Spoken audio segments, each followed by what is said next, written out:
சர்வதேச அளவுல சிறார் பாலியல் குற்றவாளியான ஜெஃப்ரி எப்ஸ்டீனுடைய கோப்புகள் வெளியாகி நாளுக்கு நாள் நமக்கு அதிர்ச்சியை கொடுத்துக்கிட்டு இருக்கு. இதற்கு முன்னாடி நம்ம பேசின வீடியோல அந்த கோப்புகள்ல நம் நாட்டினுடைய பிரதமர் நரேந்திர மோடியினுடைய பெயர் இடம்பெற்றிருக்கிறத பத்தி பார்த்திருப்போம். அது மட்டும் இல்லாம அந்த ஜெஃப்ரி எப்ஸ்டீன் அப்படிங்கிறவர் யாரு, என்னென்ன குற்றங்கள்ல ஈடுபட்டாரு, இது எப்படி மிகப்பெரிய வலைப்பின்னல் மாதிரி இருக்கு அப்படிங்கிற எல்லா விஷயத்தையும் தெளிவா நம்ம அந்த வீடியோல பேசியிருப்போம். அதற்கான லிங்கையும் கீழே பின் பண்றோம், மறக்காம பாருங்க. ஒரு நாட்டினுடைய பிரதமரோட பேரே இந்த மாதிரியான பாலியல் குற்றவாளியினுடைய கோப்புகள்ல இடம்பெற்றிருக்கு அப்படிங்கிறது நமக்கு ரொம்பவே மிகப்பெரிய அவமானமான ஒரு விஷயம் தான். அத பத்தி பேசணும் அப்படின்னு நாடாளுமன்றத்துல எதிர்க்கட்சிகள் எல்லாம் சொன்னப்போ, ஒன்றிய அரசாங்கம் அதுக்கு சுத்தமா மறுப்பு தெரிவிச்சுட்டாங்க. அது குறித்து எந்த ஒரு மறுப்பும் கூட அவங்க தெரிவிக்கல. வாய் திறந்த மோடியோ, இதுவரைக்கும் நான் எனக்கும் அந்த எப்ஸ்டீனுக்கும் எந்த சம்மந்தமும் கிடையாது அப்படின்னு மோடி இதுவரைக்கும் சொல்லவும் கிடையாது. வெளியுறவுத்துறை மட்டும் தான் இதற்கான மறுப்பை தெரிவிச்சிருந்தாங்க. சரி, அதற்கு பிறகு என்ன ஆச்சு அப்படின்னு பார்த்தா, இந்தியாவினுடைய ஒன்றிய அமைச்சரா இருக்கக்கூடிய, அதாவது பெட்ரோலியம் மற்றும் இயற்கை எரிவாயுத்துறை அமைச்சர் ஹர்தீப் சிங் பூரியினுடைய பெயரும் அந்த கோப்புகள்ல இடம்பெற்றிருக்கு.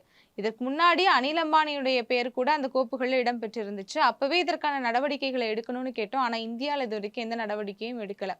இப்படி ஒன்றிய அமைச்சருடைய பெயர் மட்டும் தான் அதுல இடம்பெற்றிருக்கா அப்படின்னு கேட்டா கிடையாது. இந்த ஹர்தீப் சிங் பூரிக்கும் எப்ஸ்டீனுக்கும் இடையே நிறைய உரையாடல்கள் நடந்திருக்கிறது அம்பலமாகி இருக்கு. நிறைய மின்னஞ்சல் பரிமாற்றங்கள் நடந்திருக்கு.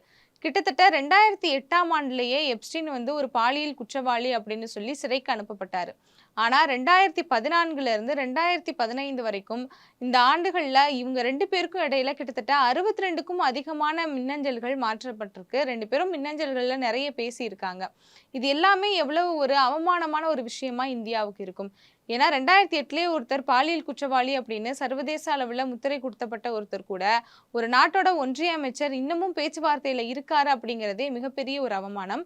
அது மட்டும் இல்லாம அவங்க 2 பேருக்கும் இடையில நிறைய ஆலோசனைகள் நடந்திருக்கு. ஜெஃப்ரி எப்ஸ்டீன் கிட்ட ஹர்தீப் சிங் பூரி ஆலோசனை கேட்டிருக்காரு. அது மட்டும் இல்லாம அவருக்காக ஃபேவரா நிறைய விஷயங்கள இந்தியாவுல பண்ணியிருக்காரு. அவரும் இவருக்காக நிறைய விஷயங்கள அங்க அமெரிக்கால பண்ணியிருக்காரு. இப்படி நிறைய விஷயங்கள் 2 பேருக்கு இடையில நடந்திருக்கு. குறிப்பா சொல்லணும்னா ரிட் ஹாப்மேன் அப்படிங்கிறவரு லிங்க்டினுடைய இணை இயக்குனராகவும் அமெரிக்கால மிகப்பெரிய ஒரு தொழில் முனைவோராகவும் இருக்காரு.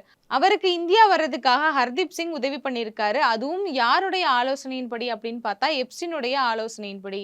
எப்ஸ்டீன் தான் ரீட் ஹாப்மேன் இந்தியா வரணும்னு விருப்பப்படுறாரு. நீங்க அவருக்கான உதவிகள பண்ணுங்கன்னு கேட்கிறாரு. அதற்கு பிறகு தான் ஹர்தீப் சிங்கும் இதற்கான உதவிகள பண்றாரு. அது மட்டும் இல்லாம எப்ஸ்டீனுடைய உதவியாளர் இந்தியாவுக்கு வர்றதுல விசா பிரச்சனைகள் இருக்கு அப்படின்னு சொல்லி இவர் ஹர்தீப் சிங் கிட்ட உதவி கேட்கிறாரு. ஹர்தீப் சிங்கும் அதற்கான உதவிகள செஞ்சு குடுக்குறாரு. பதிலுக்கு ஹர்தீப் சிங் நிறைய ஆலோசனைகள எப்ஸ்டீன் கிட்ட கேட்கிறாரு.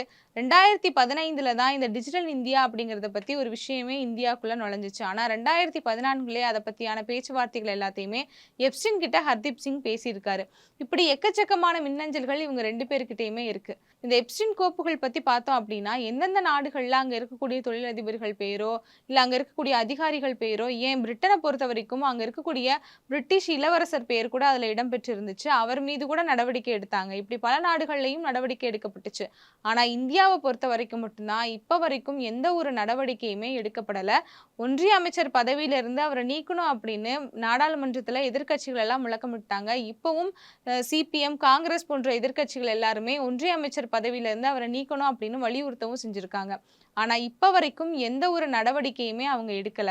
எந்த ஒரு முகாந்திரமும் இல்லாத ஒரு குற்றச்சாட்டா இருந்தா கூட பரவாயில்லாம். சர்வதேச அளவுல இப்படி வெளிப்படையாவே அம்பலமானதுக்கு பிறகு ஒரு ஒன்றிய அமைச்சர் மீது எந்த ஒரு நடவடிக்கையும் எடுக்காம இருக்கிறதுக்கு பதிலா, அவர பாதுகாக்கிற வேலையை இந்த அரசாங்கம் செய்யுது அப்படின்னா, இந்த அரசாங்கம் எவ்வளவு மோசமான ஒரு அரசாங்கமா இருக்கும். இப்படி மற்ற நாடுகளுக்கு மத்தியில இன்னைக்கு இந்தியா இவ்வளவு பெரிய அவமானத்த சந்திச்சிருக்கு அப்படின்னா, அதுக்கு இங்க இருக்கக்கூடிய ஒன்றிய அரசாங்கமும், இந்த நாட்டினுடைய பிரதமர் மோடியும் தான் முக்கிய காரணமா இருப்பாங்க.